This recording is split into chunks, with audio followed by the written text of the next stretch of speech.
سلامونه ملګرو د پی اس ال په بیګانی میچ کې لاهور قلندر کراچي کینګ ته یو ډیر غټ شکست ورکړی دی په 65 رنزونو باندې لاهور قلندر کراچي کینګ له شکست ورکړی دی لاهور قلندر کړیو 201 رنزونه 202 ټارګټ کراچي کینګ له ورکړو چې کراچي کینګ ورپسې په 136 رنزونو باندې ټوټل ټیم په اخرنی اور کې اوټ شوی دی په دې 136 رنزونو کې خوشدل شاه بیټینګ کړی دی کراچي کینګ له طرفي او لاهور قلندر سره ډیرو بیټسمنانو خپل بیټینګ کړی دی لاهور قلندر واپس فارم کې راغلی دی خو بل طرف ته کراچي کینګ چې کم دی د غي ګورا کوټا ګلیډیټر سره د غي کلیش ته لاهور قلندر سره د غي کلیش ته د کراچي کینګ نو کراچي کینګ ټیم میچ کله هم وی یو سخت میچ وی ځکه د غي چې کم اونر دی یا د غي چې کم سپورټران دی ډیر جذباتيان دی په ګراوند کې بیګام چې کله خوشدل شان یو کیج ډراپ شو نو د غي چې کم سپورټرانو له سلمان اقبال د کراچي کینګ ټیم مالک چې کم ملګری دی هاي کې یو کس دا سوچ هغه خوشدل شاه پسې داسې اشاره وکړه داسې قسم اشاره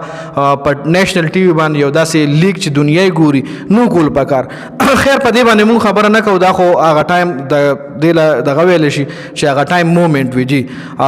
گیم اف د چې په هغه ټایم باندې کومه ګرمي وی هیټ اف د مومنت ولا په انګلیش کې ویل شي نو هغه ټایم سره بس سړی نه اکشن یا سنا خبره کې لړیانو کې هم داسې وشي چې هغه له هیټ اف د مومنت ویل شي هغه نه پس بیا کې لړیانم یو بل معاف کی یا نور کدای شي نو بس یو بل ورغاړو زیو بس هیټ اف د مومنت نوم ولا ورکی را بشو جی سکور کارت لاس تاسو له سکرین باندې ښکاری دومبنه بیټینګ لاهور قلندر کړو 201 رنزونه جوړ کړی د شپږ کې لړیان اوټ شل ورونه مکمل وغلی دي فخر زمان یو ځل بیا زبردست اننګز کړی په 47 بالونو 76 رنزونه محمد نعیم دا یو ښه بیټسمن دی خو نک لیکيږي 15 بالو باندې اور رنزونه عبد الله شفیق نه بالو باندې شپږ رنزونه ډیریل میچل زبردست اننګز کړی 41 بال 75 رنزونه جوړ کړی دي سیم بیلینګ 10 بال 19 رنزونه رضا 5 بال 10 اور رشاد حسین 3 بال 2 رن آؤٹ شوی دی رشاد حسین د کراچي کینګ له طرفه ایڈم مل نے 4 اوور 31 خبالنگ دی خو وکټ یو هم نه رښتي حسن علي 4 اوور 28 سلور وکټ زبردست بالنگ حسن علي کړ دی عباس افریدی 4 اوور 47 یو وکټ فواد علي 3 اوور 30 وکټ یوم نه خوشدل شاه 3 اوور 36 وکټ یوم نه عرفات منحاس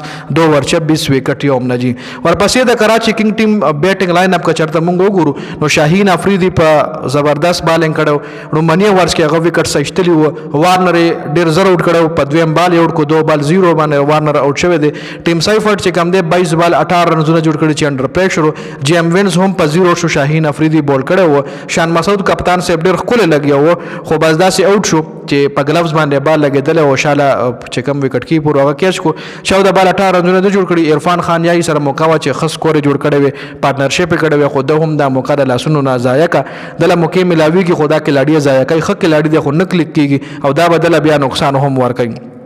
خوشدل شاه 27 بال 39 اخره پورې دی ولاړو عرفات منحاس 5 بال 0 عباس افریدی 3 بال 1 حسن علي کوله بیټینګ کړي خیر کې 25 بال 27 رنونه جوړ کړي ایڈم مل نے 7 بال 16 فواد علي 2 بال 2 جی دا لاهور قلندر طرف شاهین افریدی 4 اوور 34 3 وکټي زمان خان 3 اوور 16 زمان خان هم کوله بالنګ کړي خو وکټي په ګوتو نه دراغلي آصف افریدی 2 اوور 21 یو وکټه حارث رؤف 4 اوور 23 یو وکټه رشاد حسین 4 اوور 26 3 وکټي زبردست بالنګ سکندر رضا 2.1 کی مطلب 13 بال 13 رن ورکړي دي او 2 وکټ یې سکندر اعظم خله بالنګ کړي او رشاد حسین دا سه بالنګ کوي چې لاهور قلندر ته د راشد خان کمه نه محسوسه لکه دا سه خله بالنګ کوي جی نو دا مکمل سکور کارډو د پرونی میچ چې لاهور قلندر پکې کراچي کینګ لا 15 رنونو باندې یو غټ شکست ورکړو